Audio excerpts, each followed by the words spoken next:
All right, we're live. So we're back with the crazy foursome. I don't know what to call it, so that's what I'm going with right now. And we're going to talk about Crossroads today because that's ever evolving and ever popular in life. But I want to start with AdaPia explaining the energy that we're going through right now because I really found that interesting, and I think Catherine could add to it. Probably, I really don't pay attention to that stuff, so probably should. Yeah, and just to preface right by saying like I am not an expert in this. It's just what I feel and like what I pick up from some of the people that I do follow that are like very much into this world. So what I was explaining is that if everyone's like feeling like a lot like they're just still clearing stuff. This last week we're in a certain portal energetically where it's like final purgings.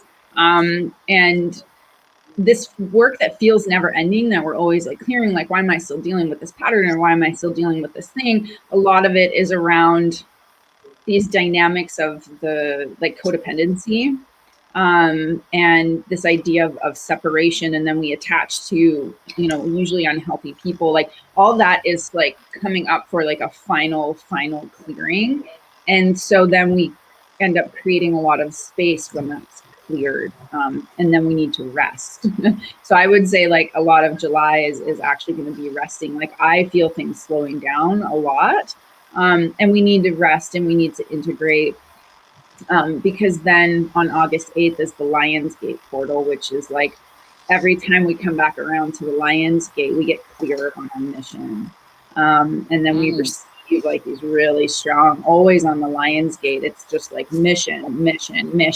And so the more we're just feeling okay about clearing, and then we create space to receive more mission, and then we like cycle back through it. So long story short, there's some final purgings and clearings, and then that brings us into Lionsgate for receiving more of our mission kind of directives.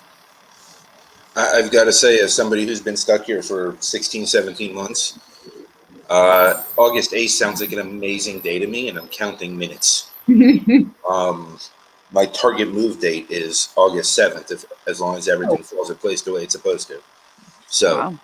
Well, at least to start the 3-day drive with 3 kids, which there it is. Would take 2 weeks. So yeah.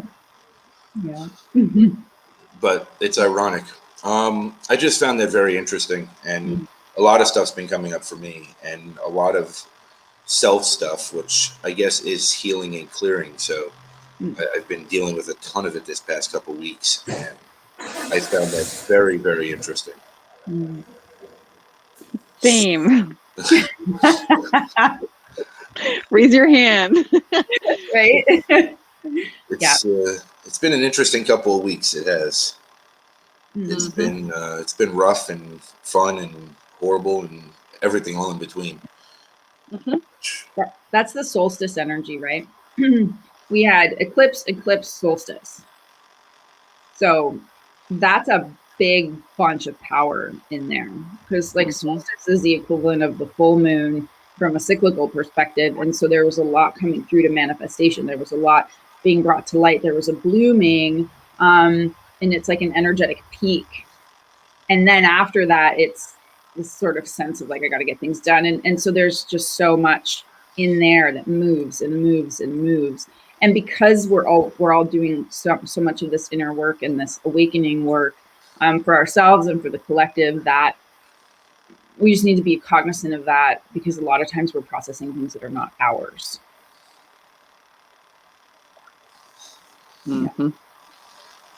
Definitely. So let's talk about Crossroads, because that sounds like so much fun today.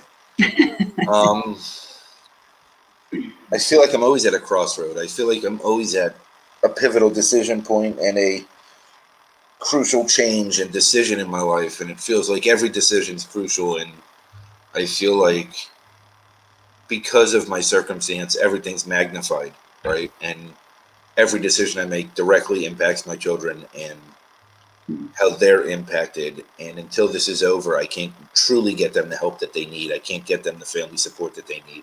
I can't have people around them the way that I would like. And so it magnifies every decision I make, and it makes everything these drastic, dramatic decisions, because of the ripple effect impact that it has on me.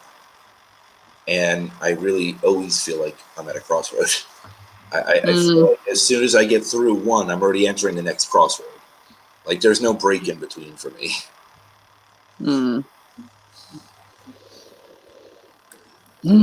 So I think Relate. there's something to be said about crossroads and freedom, because I find that and we all have crossroads, right? Like sometimes daily, some big ones, small ones.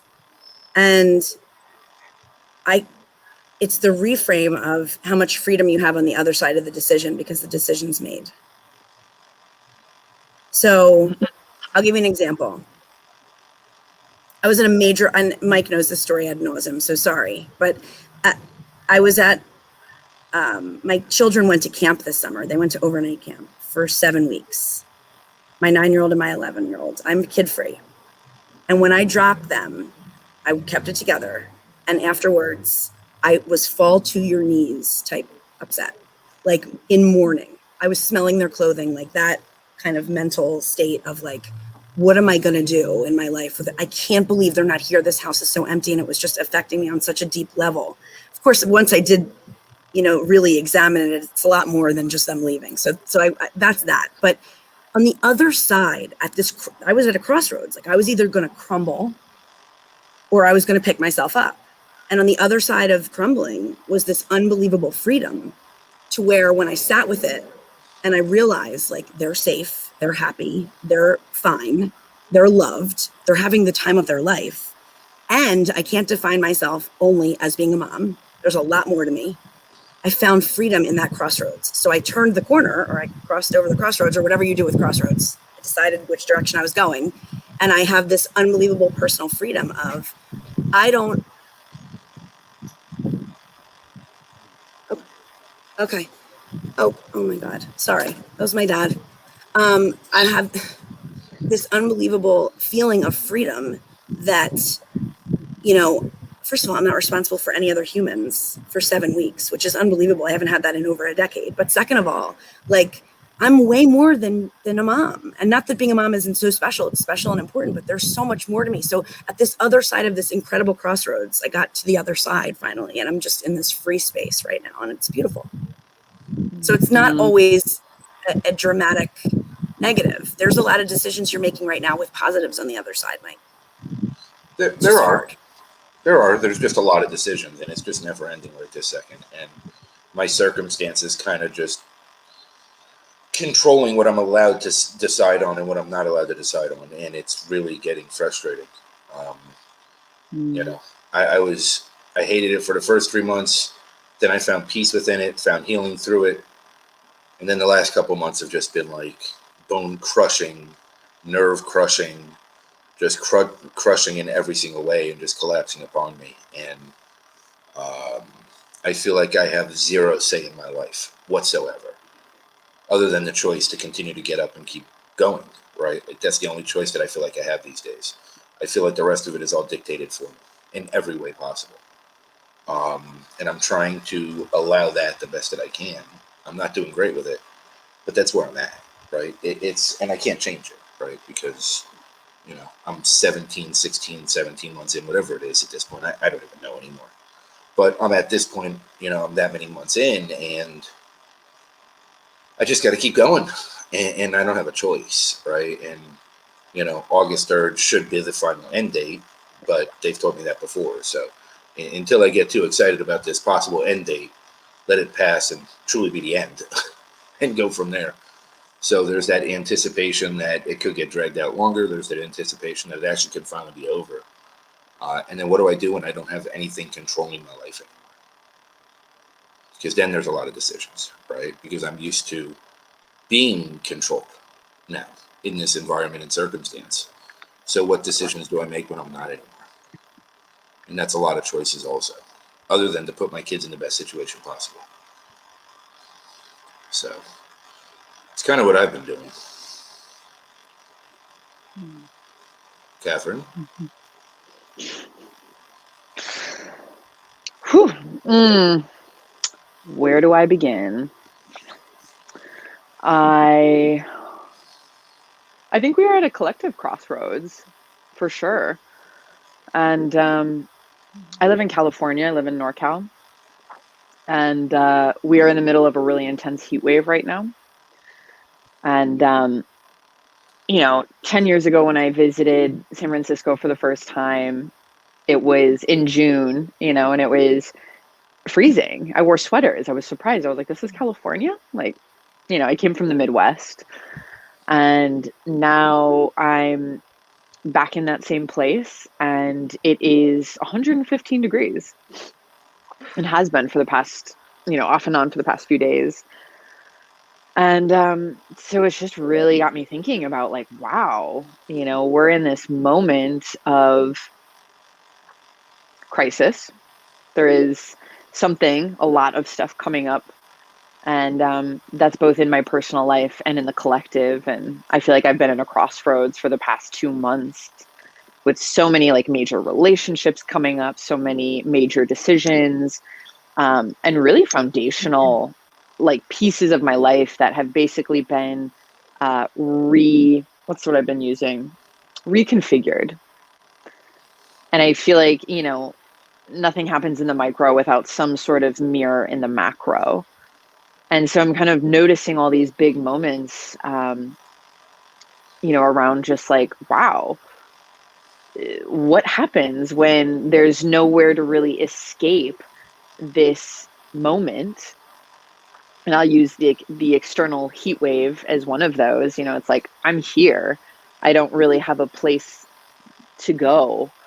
So I'm just mired in this moment of discomfort. And, I think that I'm someone that really, I've made a whole career out of navigating change and making it fun. And so every time I find myself in a situation where I'm like, this is really uncomfortable and I don't like it, like there's a part of me that's like, this is what you do though. This is how you, this is one of your geniuses. But to be honest, I think that it is challenging. I don't always have the answers. I'm a human just like everyone else, navigating moments that feel, um, sometimes feel, what is the word? Like insurmountable, like unpassable. Like, how do I get to the other side? This is, my foundation. This is my home. This is my career. This is my partner. And to feel everything sort of going through a reformatting process, which is, Annie, I loved what you were saying about the freedom on the other side, because I've really had to like put my stake in that sense, even though, to be real with you, there's my inner child and all my small parts, which are freaking out, which are like, what does it even feel like over there? They can almost not even imagine. So I'm really interested in what does it look like to arrive, and how can I actually create the imaginal sort of vessel to help me arrive on the other side? And how do I communicate to these parts that there is something greater, that there is a benefit, that everything I'm doing is actually leading me closer to the things I deeply want and desire? And I think that's really the frustration of it, is my human is like, oh, you don't know. You think you know. You think you have the strategies and ideas to control this, but really those are all just ways for me to manage my emotional reactivity to it. I can't control the future. And the last thing I'll say is I went back to some things that I had written last year. And I love when I leave myself like wisdom drops for the future, then I come back to them in a moment of like discombobulation. I'm like, dang, you're a genius. How did you forget this? And one of them was, if I was kind of writing this interesting thing, and it was like playing with this idea of, how do I want to say this? Like the energetic dynamic of things. And what I said was, if you try and control the future will control you. And so I've just been really sitting with that, because I like to be right. And I recognize that I don't always get to be that way. And sometimes what I think is right is actually not serving me long term. So it's a very humbling process to be at a crossroads. And I think many of us are there at many levels simultaneously, which is not easy. There's a whole lot of allowing that has to go on with our two stories that we just told. And allowing is, I think I'm going to actually say it. I've been wavering. I think allowing is the hardest of our framework and what we go through. A for allow, like, is to not try to control outcomes at all. To just, and I like to know. You like to be right. I like to know how things are going to be. I want to know how things are going to be. Is it going to be okay? Is it going to be fine? I want to know. And I have to allow. And you're saying the same thing. And that's really hard. Thank you for acknowledging that. Yeah, it is. So something that's really helped me with this, because I remember allowing was a big part of our discussion last time. I will throw myself into the rabbit holes of science. So something that really helps me is, when we talk about like the human aspect, from the perspective of the brain and the mind, okay, the mind only knows the past. So anything that the mind tries to project in the future is only based on the past. So in the imaginal, in the realm of all possibilities, only like no mind or superconscious or heart-centeredness soul can guide us there. But our brain is wired to reduce entropy, to reduce uncertainty, and so it doesn't like to consider all possibilities. It literally will freak out. And so having compassion for, in a way, our biology allows at least me to have a little more compassion for myself, and to recognize that I'm working with a system that is built a certain way. So I need to work with it, not against it. And something about that, the knowing and the science and whatever it is that I go into, it just really helps me say, okay, it's not some like demon force, right? It's just how I'm wired. So let me work with that and let me figure it out. And that's allowed me to have so much compassion, which leads to allowing, because I accept the way things are. It's like that circular soul logic, I guess. Yeah, and for me, right, like, as Annie's pointed out to me a couple times in the last couple of weeks, like, coming to this court date again, the last couple of times I've set myself up for an enormous letdown, right? Like, I expected it. I was planning for it to be the end. And this time I'm not. This time I have a deep knowing that this is the end. But I'm not going overboard with it or getting committed to it. I'm not trying to lock plans in. I'm not trying to put it all or nothing on the table with this one. I'm doing the best I can to allow a different outcome, right? And get away from my patterns and behaviors, which is my subconscious kicking my ass of my whole life, that every positive has a negative, everything's just gonna, fall apart at some point. I'm waiting for the other shoe, all these great things that I've always done. And then self-sabotage these actions and sabotage any of the good I've been doing over the last 16 months, right? So when I look at this, it's a matter of, truly, it is allowing. It's a lot of allowing, and it's not my strong point, right? Like Annie said, I want to know, right? I want to control my pain point. I want to know what's going to happen. And my old habit was to create the worst case scenario, so I knew what my pain point was, so I can prepare for the threshold of pain. Now I'm not preparing for worst case scenario, and I'm not really setting it up for worst case scenario. I'm just trying to allow myself whatever personal freedom I can have during this process, because truthfully, I don't feel free at all. I feel extremely shackled and extremely, tied down by this circumstance. The fact that I can't leave the state, the fact that I have almost zero time to myself, it really weighs on me, and it really, really crushes me. And then I have zero adult time, right? Like not a single adult within 1,200 miles.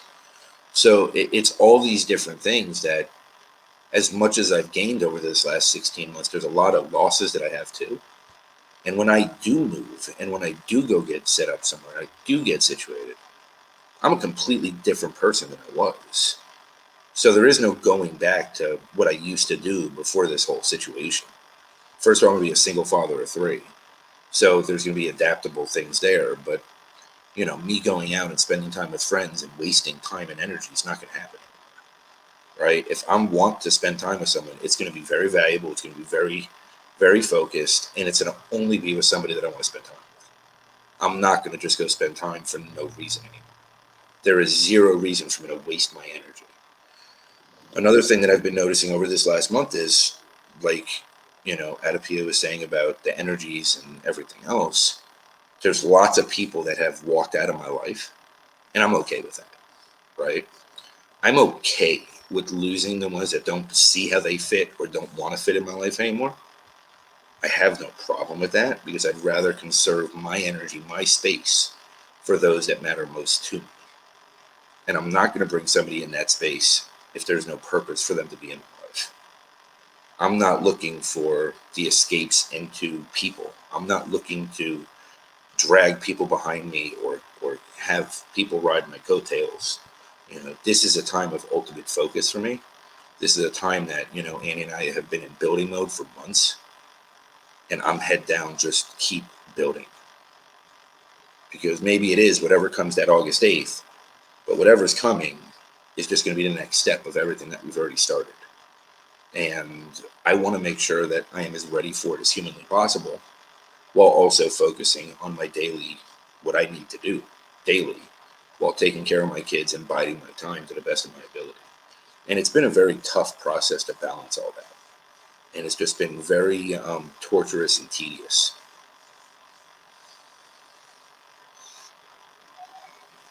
I want to talk about grief, because I feel like, hearing what you were speaking to, Michael, and right, like anytime we have to let go and allow, and AdaPia, you mentioned this in the beginning, right? Like we have to clear to make way for what wants to come in. And I apologize if y'all can hear the chainsaw. I live in the mountains. But and something I was talking about with my friend, she's in town right now, and we were talking about funeral rites, and specifically ones in New Orleans where they give like a parade, and they because I have a fantasy about leading a marching band parade at some point in my life. And thank you for hearing that. And we're talking about that because I feel like there is, in our culture, my earring just popped off. I don't think that we have great protocols or great practices around grief. And, I work with a medicine lineage that originated in Africa, and I was reading about their funeral rites, and it was like they spend 3 days giving themselves completely over to grief, like grief to the extent where people are hallucinating, where they're collapsing, and the whole community is there to call them back in, to say, give it all to this space right now. And then on the 3rd day, they all celebrate because they've all cleansed themselves. They're all available for that. And they've gone through the full expression of their pain. And I think that's something that I'm really coming to terms with, because I think in our culture, we have such a mentality of like, pull yourself up by your bootstraps, get back to work. Don't you dare spend time thinking about the past when you have to go build the future. And I'm one of those people sometimes. I get so, Michael, to what your point of like filling, with these ideas of building and doing and getting. Sometimes I get so caught up in that, because that's the way that I deal with my grief. Is I'm like, well, let me go create something better. Let me not actually sit in this place that is so painful, that feels like it has no end. And, so I'm really kind of hearing that in this space of like at a crossroads, I think we really need to give ourselves over to the grief of what has gone, like fully, until we feel like we've completely exhausted it. And then we can actually say, well, what's next? What wants to come in? I feel like, to what both of you just said, the first step is to not dismiss it. Like, we have to not dismiss it. We try to just forget, like, that's so important to give yourself over to it. That's a bigger, the first little step is what we do is we dismiss our feelings. Yes. Mike, you can't dismiss what you've been through. Don't diminish that. Like, you're at this crossroads. Appreciate and be grateful for and understand and have compassion for what you've just gone through. Don't dismiss that. And Katharine, the same thing for your story, like, you know, with grief. Like, we're just taught, you know, push it down. Don't feel. Move on. Let's go. Come on. We got this. It's like, no, I need to sit in this for a minute. I'm not going to dismiss that I'm sad. So I'm totally with you. Yeah, Annie, the A in your framework can also be acknowledgement, like the not dismissing in its affirmative is to acknowledge, which I think is what you're saying. And Kat, what you were saying too is like, you know, the culture says, how dare you think about the past? The culture says, how dare you feel? How dare you feel your emotions? And this energy that we're all feeling, Michael, the word is oppression. And the word is oppression, and fire burns that off. The heat of fire, the heat of anger, the expression of our emotions, the acknowledgement of grief. And it's funny, I'm watching this show with my husband, Andrew, and there's like a Haitian community in the show, and somebody was killed in this community, and they show the scene, and the mothers or grandmothers are wailing, right, properly grieving. And Andrew is like, he's so funny. He's really naive in a lot of ways, but he's very honest, like a child. He's like, why are they doing that? Why are they crying so much? And I try to explain they're grieving, but it just doesn't register for him. Not because he's a bad person, because he's not, or he's not judging. He's just so confused. Why would they cry that hard? And the culture is so right there. It's everything. It's right there. Yeah, I mean, I guess we were taught a long time ago not to feel, right? Like we were taught that expression of feelings and expression of anger, right, is wrong. You can't be angry. You cannot be angry. You're either abusive, or you're an angry bitch, or you're an angry asshole, or nobody wants to be around you because you're angry. When the reality is, if we let it out, it wouldn't build up and become this pressure cooker.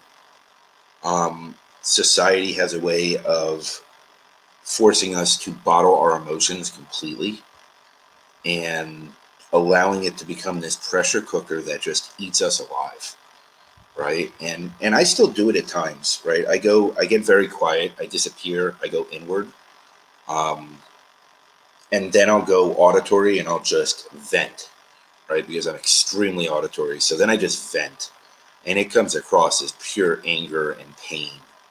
But really what that is for me is releasing, right? It's the only way I know how to release. And it's not healthy. Well, I mean, I shouldn't say that. Maybe it is healthy. I shouldn't say that, right? It's my process, and I own that. It's hard for the people on the other side to handle, because sometimes it's too much.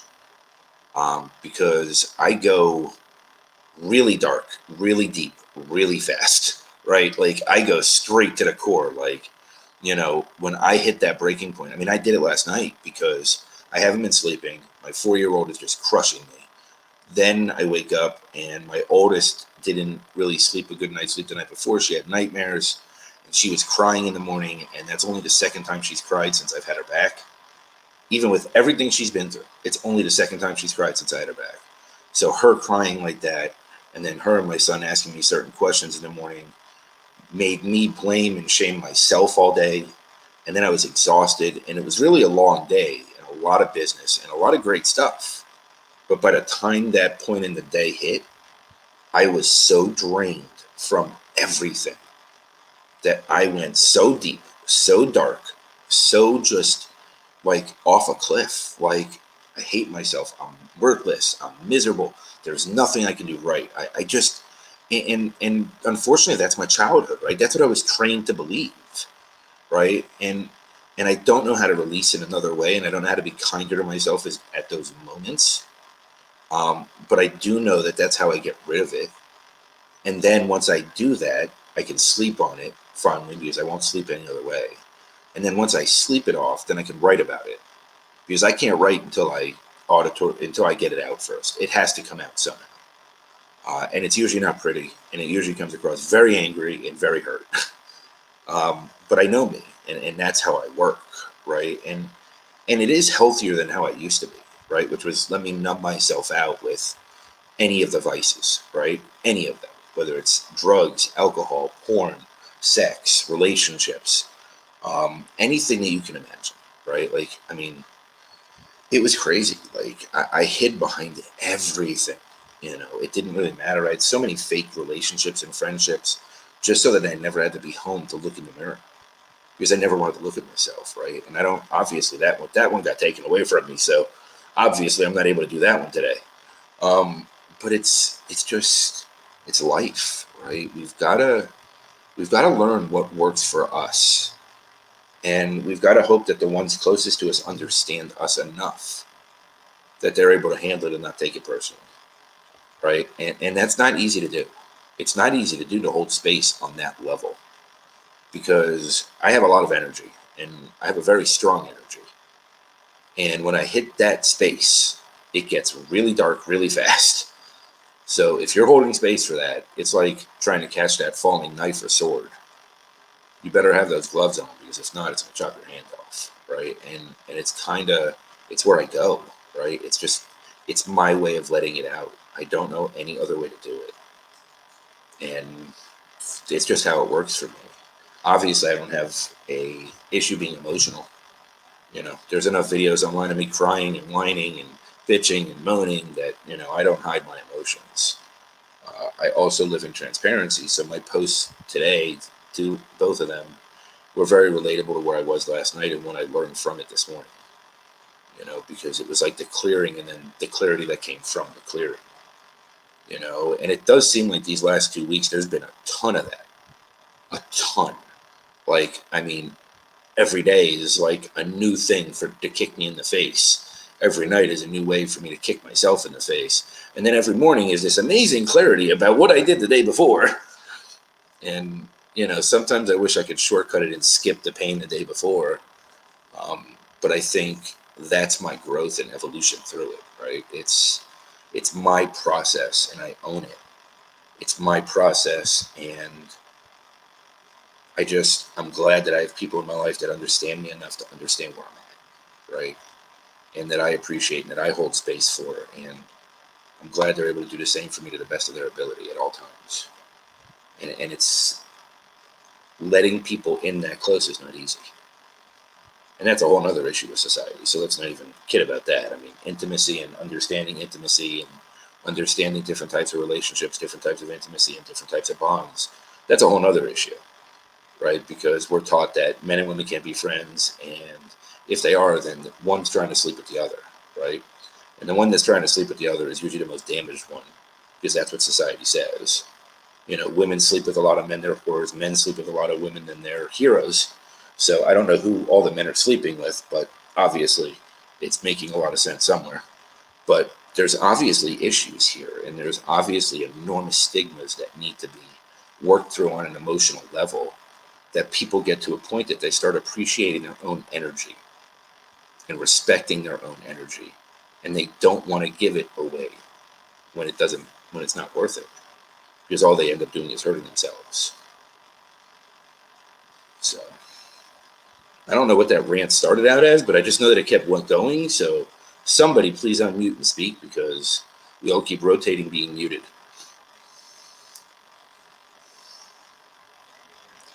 I will just say this, because I can kind of see or feel you right now. And it reminded me of when I went through my dark night, through my big awakening in 2018, and Kat was present for a lot of it. But I had so much grief to release. And once you release it, it's gone. So I say this because it's not forever. Like it does end. Some of us have a lot to go through. I had years. I mean, I went through it. If I think about when it started and I still feel grief, right? It's not like I never feel grief again, but there was an amount of grief that I know to be lifetimes of grief that were trapped and caught in my heart. And it would come out in brutal ways. And then I would have that space and I would have that clarity. And, this is like, as we get deeper, there's more. And it feels like you're in a period of acute release. And this isolation that you're in sort of makes sense from the perspective of you were always seeking outside of yourself, like the people, and now you're only with yourself. And that in and of itself is like compression. And it compresses and you release, and it compresses and you release. And there is an end. Like there is an end, and you're so in it, and you're doing that work with so much awareness. And so it kind of reminded me of when I was going through that, where I thought I really was so messed up that I didn't know if I would ever like be myself again, which is never the point. Because there was no going back. There was only understanding myself more. But the discomfort, it's there, and it does end in its depth. And then probably, like I say this, and I know I will have another deep cycle at some point. Right now I'm in a different part of it. So it'll come back. Like there's going to be more. There's going to be the next level of something that I need to break through or clear, get through or understand. But you're in a like just a big clearing of karma. And that's kind of it. That's it. I feel like I'm on the verge of the biggest loss I've had or the biggest grieving process, or loss into grieving, or grieving into loss, or I feel like I am going through that, and probably the biggest one that I've had in my last 100 lifetimes. Yeah. And I feel like I am truly grieving that loss. And I feel like the next step is to let it go. And that's where I feel like I'm at right now. Mm-hmm. And it's this test on all levels, right? And it's this deep-rooted karmic cycle that I've been living in for many lives, at least 50. And there's this deep-rooted trauma from each lifetime that I've been living and repeating. And this time I've confronted it rather than running from it, right? Because I always spent lifetimes running from my trauma. So now I'm confronting my traumas. And as I do that, and as I go deeper within myself and deeper into my soul and into a deeper level, it comes over me like waves.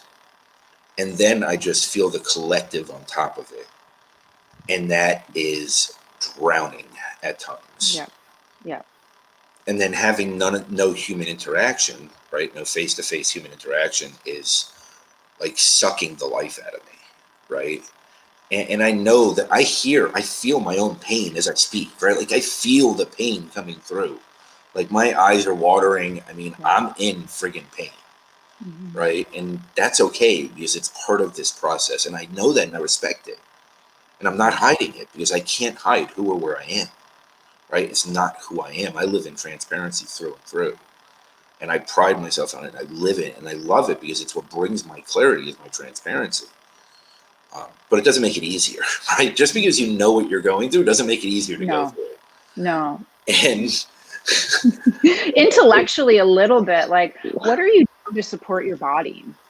So when I was going through my like big, grieving process, I needed to physically get the energy out of my body because it was still being trapped in the body. So I wonder, what are you doing to support your body's release? Because we hold those emotions inside in our physical body. So even something as simple as an Epsom salt bath pulls all of that out of your body.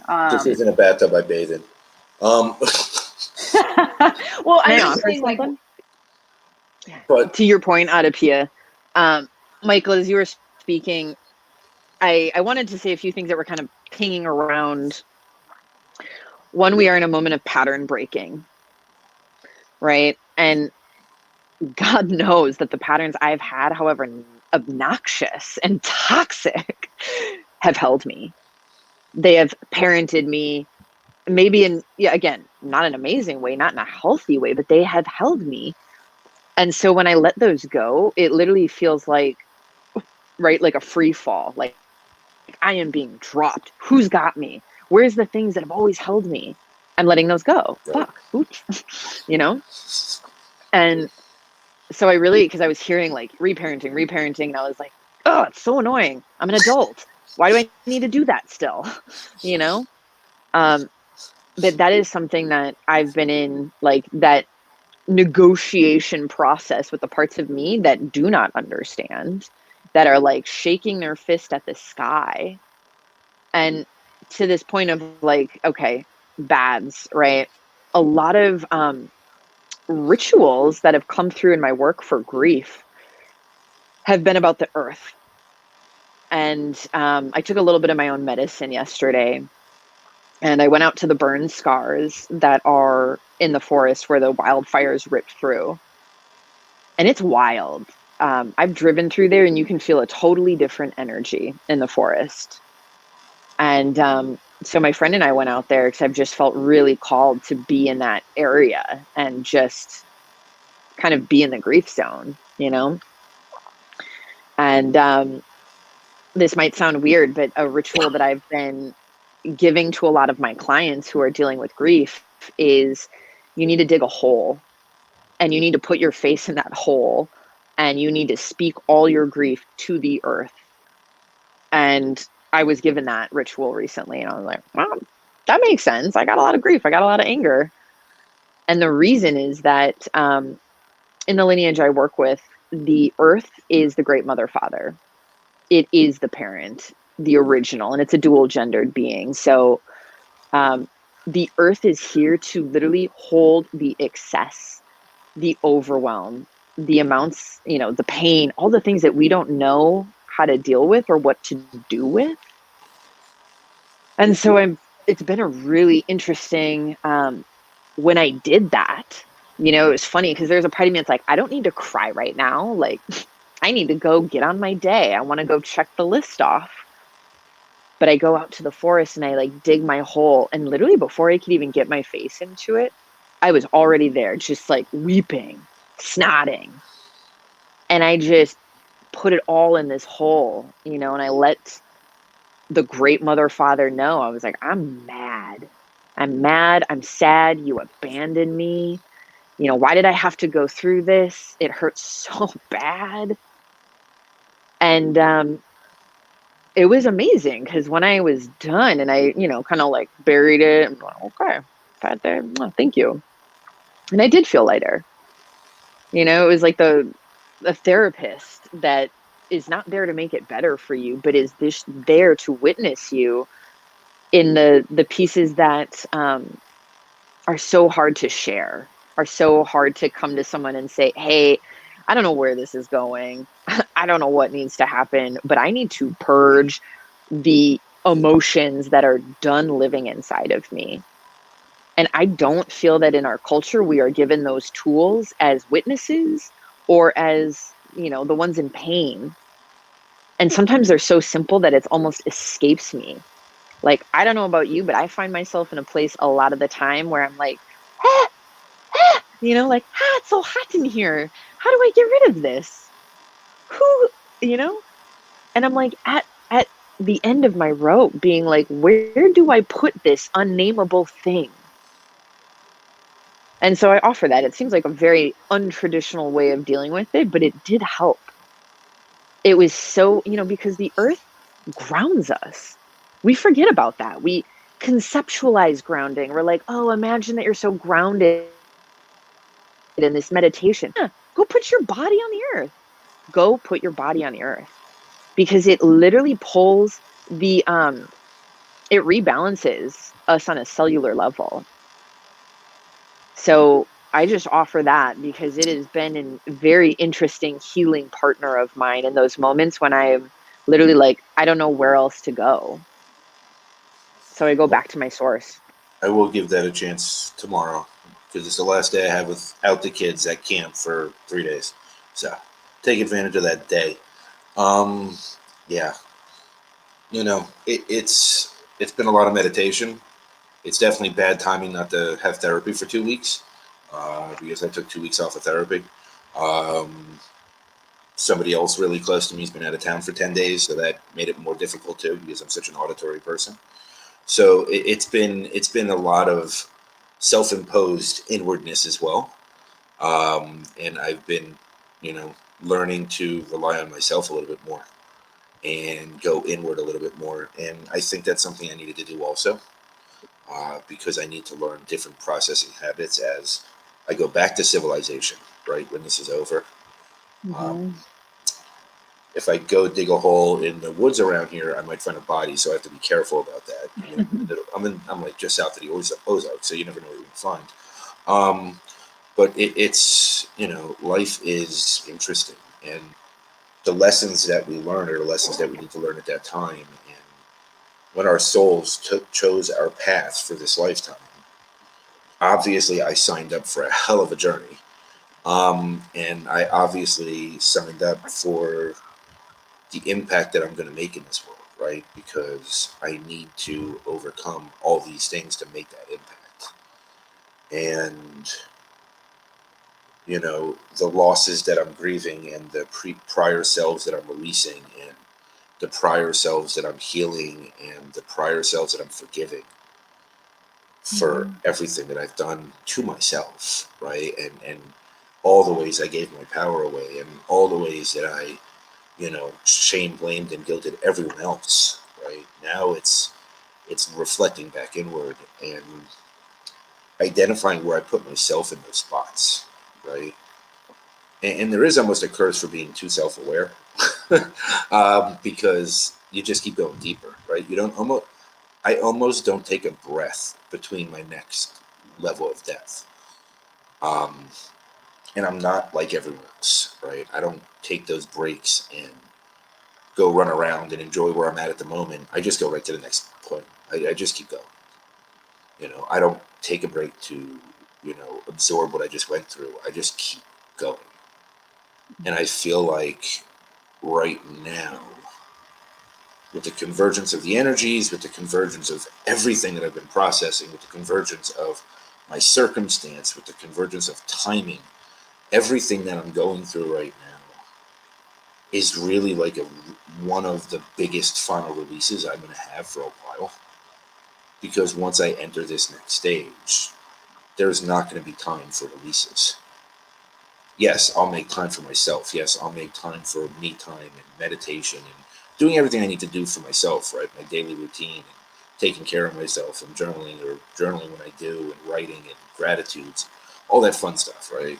Like my daily routine, but there's not going to be time for me to take a step back like this, kick myself in the face about 250 times, um, see how black and blue I am, and then go right back into, do that punching bag again for myself. I got to get this out of the way now, and it's kind of like how I feel about it. Like it's all converging on me for a reason right now, and whatever is coming is going to be so big that it's just going to keep going, and I'm just going to have to push through it.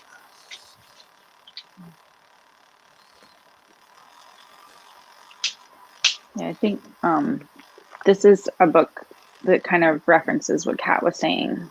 Earthing. People have probably heard of it, but anyway, for anyone that's watching, or even for you, like there's real science in this. Like there's real physical connection that we have to the earth. And so anyway, I just wanted to offer that when Kat was talking about it, because it can seem to our mind like you said, like, oh, let me ground, let me think about grounding. That's the problem, is we think about the physical action instead of just taking the physical action. You know, something, I don't know if this is productive, but I'm not too worried about being productive this morning. As you were speaking, Michael, and, you know, something that kind of popped up in my mind was like, none of us are civilized. Why do we pretend? Right? Like, we are primal, we are human, and we've created this whole architectural reality. You know, we've architected this idea that we need to exist a certain way, right? That it looks like this, that healing is done like that it's pretty, that it's, you know, that there's everything kind of in its right place. And I'm done. I'm over that. Like, I think it's really important that we don't push through.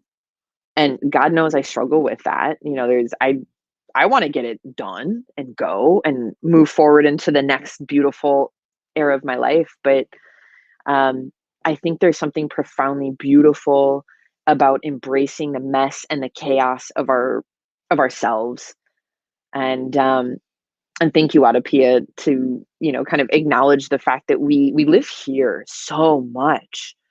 And you know, even meditation, sometimes when I'm like sitting in, you know, in my chair and I'm like, okay, stay here. Even meditation is a conceptualization of presence. I'm practicing presence rather than being in my exuberant, messy, weird way. And I'm really trying to practice that rewilding of allowance versus the perfecting of a healing process that, to be honest, is totally beyond me. Healing is nonlinear. It's weird. And I don't always know what I'm doing. You know, I'm like scuba diving in the dark with tools that feel totally, it's like a hatchet and a shovel. I'm like, why am I underwater with these? This is all I have. So I say that because I think I say this for myself and for you and anyone listening, that it is, I think, better in those processes to let ourselves go. You know, I heard the most amazing analogy or metaphor for life and this mental conceptualization, which is imagine if, like, we walk into a playground as humans, like this body, this life is a playground. And instead of playing, we stand around and say what everything is and what everything means and how everything should be done. And then we start arguing with each other about, like, oh, how should you climb the stairs to go down the slide? And like, and we, you know, we might take like the swing rope and strangle somebody with it. And we're not playing. We just stand around talking about how to play instead of just freaking playing. And it was just landed so much for me. And then this person, because we were talking about conceptually spirituality, and he's like, you know, maybe to me, spirituality is just hedonism. I'm just going to enjoy my life. So I don't know. It's so much in here instead of living, like you said. I had the worst meditation ever this morning. I have one of those things that monitors my heart rate variability, and it was awful. And I felt it. I was like, this is dumb. Why am I still sitting here? Because I told myself I have to do the whole 22 minutes is why, right? And so it's just dumb sometimes what we tell ourselves we're supposed to do. And it's so much actually easier to be present in. It's like this idea of being a master of the present moment. I might have said this before. And what can I do to just be right now and stop thinking? Because Michael, this is something you tell lots of people, and you've told me, and I know you've told Kat, and you tell yourself to get out of the way. Even that's conceptual. Get out of the way. That's why we don't know what it means. Because we're thinking about what it means instead of maybe just, I'm going to live my life. I'm going to be with it. I'm going to do my best, because I'm always doing my best. You're doing your best. We don't know the answers. No idea.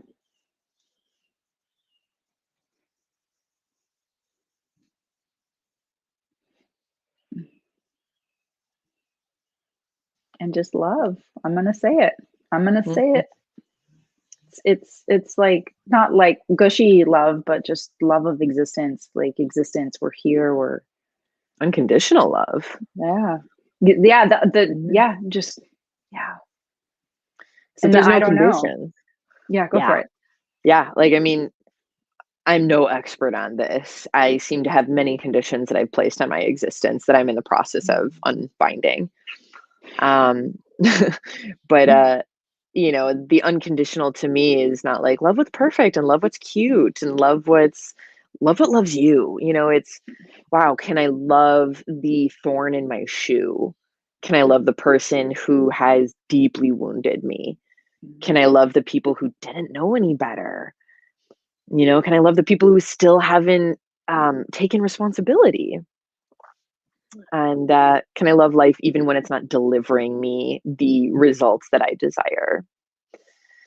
And to me, that is the great awakener, is if we can live in that state of like, if I can't yet love it, can I accept it? Can I allow it? And it's one of my friends, the friend visiting me, was saying something about anger the other day, about how she like allowed it to just take her over and feel it fully. And then it snapped her shoulder back into place.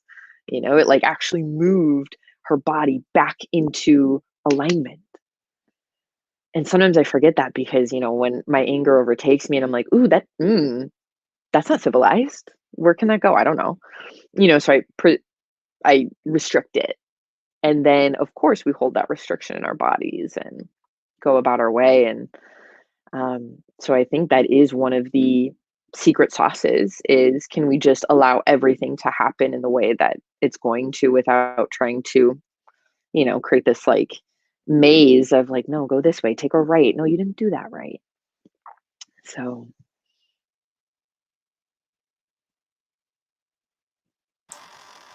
I feel like when it comes to unconditional love, or when it comes to any type of love, I need to find a way to love myself, right? I need to heal through whatever I hold against myself. And before I can really say what I need, what I want, what I understand about outside of myself, I need to understand about myself. Um, and my journey of the depth of self-awareness that I do have, which definitely comes off super hyper critical of myself at times and critical of others at times, which is never my intent. It's about that self-awareness part, right? And for me, if I can't unconditionally love myself, then how can I unconditionally love the world, right? And universe and everything within it. And considering that I still have self expectations and I still have conditions to whether I love myself or not, because that's what I was raised through, and that's what I was taught, and that's what I've learned in this lifetime and many other lifetimes, is that I had to be a specific way to truly unconditionally love myself, or to love myself in general. So now I feel like I am reprogramming all those different things that I've learned and breaking those patterns, like you said. And I really feel like that's where this enormous pain is that I'm in right now. Because I'm telling you, I feel it. Like it's crushing me. It is crushing me. And it is coming through my voice. It's in my eyes. It's in my energy. And like, I mean, I'm on the verge of tears, like pretty much 24/7. Like I'm in that much pain. And it's carrying these burdens and feeling the collective, and, you know, holding people close and trying to hold space for them. And sometimes forgetting to hold space for myself, right? Like just give myself that space, right? And when you have 3 kids running around that came out of what they came out of, and I'm trying to teach them how to heal themselves as I'm healing myself, live by example with them. And it's a lot easier than it sounds. Or a lot, wait, no, it sounds a lot easier than it is. Wait, yeah, something like that. But the reality is, it's a very painful process. You know, I got so upset at Sydney last night, my 4-year-old, and she came over. When I woke her up this morning, I was hugging her and being gentle, and she was in a good mood. And I said to her, you know, I'm really sorry about last night. And she goes, "Are you mad?" I said, "Not anymore, no." I said, "I'm allowed to get mad. It doesn't mean I'm going to hit you, but I'm allowed to get angry. I'm allowed to yell. I'm allowed to get upset. What I'm not allowed to do is lay a hand on you, hurt you, and criticize you or ridicule you," which obviously a 4-year-old doesn't truly comprehend that yet. And I'm also not allowed to carry it over. And I said to her, before I could apologize to you, I had to forgive myself. And that's what I went through between last night and this morning. And she just sat there hugging me, like squeezing the living daylights out of me. And, you know, I'm teaching them that it's okay to express their emotions, right? Don't hide them. Let them out. And I'm learning so much from them, right? Because they're unconditional. They haven't been destroyed by the world yet. My 4-year-old is unconditional. My 4-year-old still loves her mother after everything that her mother has done to her. Now, she has nightmares in her subconscious and physical nightmares about what happened to her. But when she is conscious and awake, she unconditionally loves her mother. She misses her mother. When she sees her mother, she remembers what happened. But that's unconditional. And I really feel like the soul family that my 4-year-old is from is truly a test for me on every level. Because it's a soul family that I've been so closely attached to for many lives. And it's truly teaching me patience and patience with myself. And because of my 4-year-old, it's teaching me unconditional love. And it's truly showing it to me. But yeah, I mean, it's just kind of where I'm at right now. You know, it's not all good or all bad. It's just where I'm at, right? And it's just allowing this to be what it is for right now. And it's okay. Annie, you have anything to add? No, I think a couple of us have to jump because it's after 1. Okay. All right, we'll cut it. I think that was a great way to end, though, Michael, with that realization where you've come around to. So thank you for Thanks for sharing. sharing. All right, Celebrate everybody. where you're at. Thank you so much for you 3 for being here. I guess we'll be back next month. Yes. And everybody have a great day. All right. Bye. Bye. Bye, y'all.